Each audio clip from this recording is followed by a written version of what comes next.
This video will go along with the worksheet that is titled Voltage Drop Worksheet.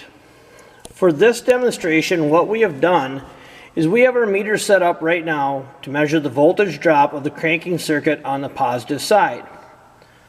We have placed our red lead at battery positive here, and we have placed our black lead on the B terminal of the starter solenoid. We have our multimeters set to measure volts DC. Anytime that we measure voltage drop, we have to have the circuit live. So at this time, we will crank the circuit and see what we get for a voltage drop reading.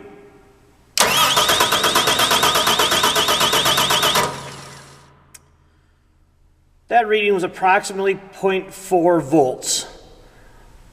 Most service literature allows a ½ volt voltage drop on the positive side of the circuit.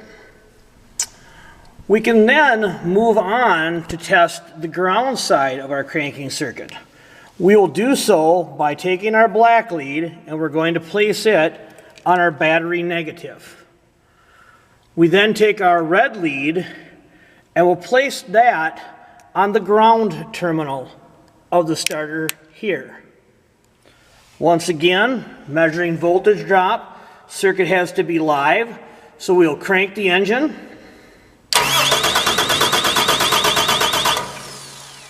We see a reading of about 0.17.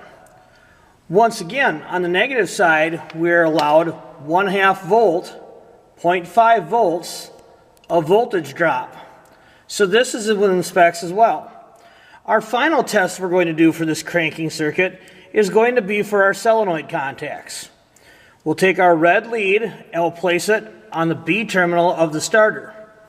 We'll then take our black lead and place it on the M terminal of the starter. When we look at our meter right now, it reads approximately battery voltage of 12.42 volts.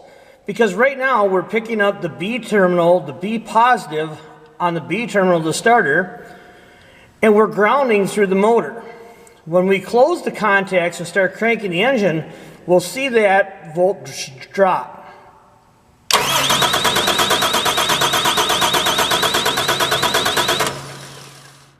And we see a reading there of 0.07.